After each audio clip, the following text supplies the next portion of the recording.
Hi everybody, I'm Bree the Plant Lady, checking in with part 2 of my native border seed collecting, cutbacks, mulching kind of extravaganza. Basically this is the first maintenance that I've done in these borders for the whole year. And it really is more about getting rid of the non-native annuals that had filled in the gaps. I'm very specifically trying to get rid of all of the bachelor buttons before they self-seed and become more of a problem. And I'm also collecting the poppy seeds because the finches are actively stealing them so much faster than I can collect. So I'm going to go ahead and put this back on time lapse so that you can see my process, and then I'll give you some up close views of what the seed should look like when you're harvesting when it's ripe. So actually, before I time lapse, I'm just going to go ahead and start right here. This is what the bachelor buttons will look like when they're ripe. This is the easiest way to collect them whole. And then the seeds are in the center. You can just kind of like agitate them with your finger, and there are the seeds. I'm trying to avoid them dropping to the ground, so I'm pulling these plants out whole. We've got a ton of crimson clover, and really we should have harvested the seed like a month ago. This is really easy. You literally barely even have to touch it and it comes out. So I'm gonna harvest a good amount of this because I do like using crimson clover as a cover crop, but this is also a pretty heavy self-sower. And if I am too rough with this, I'm gonna create kind of a self-seeding issue. Now we've got the bread seed poppies that the finches have basically completely destroyed. They've taken all of the seed. So a lot of these I'm not gonna save because those seed pods are too ugly to use, which is a shame. And then I've got a lot of Pephaveris, the corn poppy, and these are also ripe. You can see the seed heads are brown. So I'm gonna pull these whole plants out, collect those seed pods. We've got kale and mustard on the other side. I'm just gonna pull those out. I don't need to collect that seed.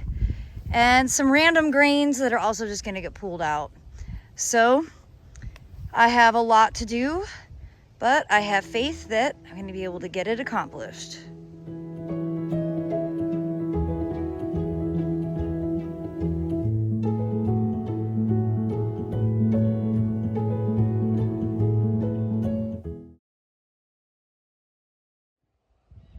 This is really when I need Aiden because I hate running back and forth to empty my wheelbarrow. I just want to keep ripping stuff out. I can't believe what a difference this is making. It's very dry, like bone dry.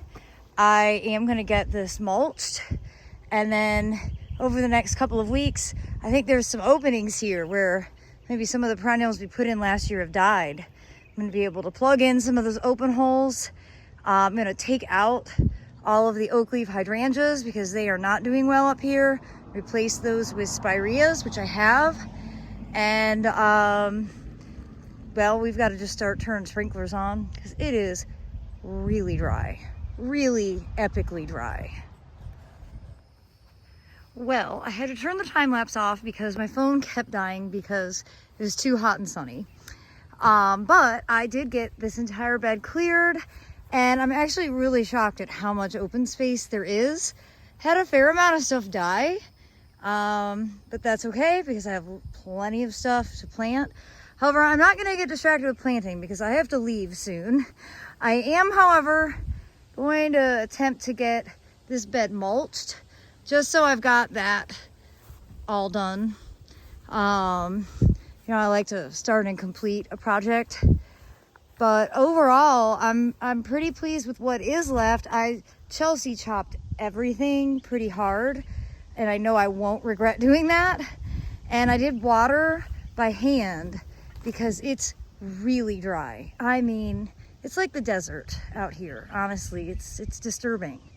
So now I'm gonna go ahead and get busy mulching.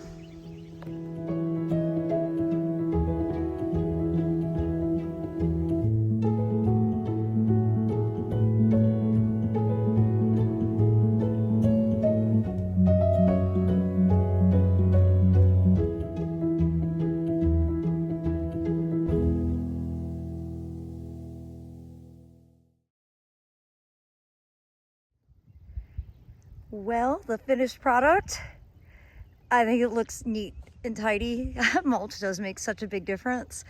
Getting all those annuals out was very necessary. Hopefully we'll get some rain. In the meantime, I need to set up some sprinklers, but it's great to see the bones of what's here from last year. And you can see where we've got some general open space, you know, especially in here where all of those coreopsis died.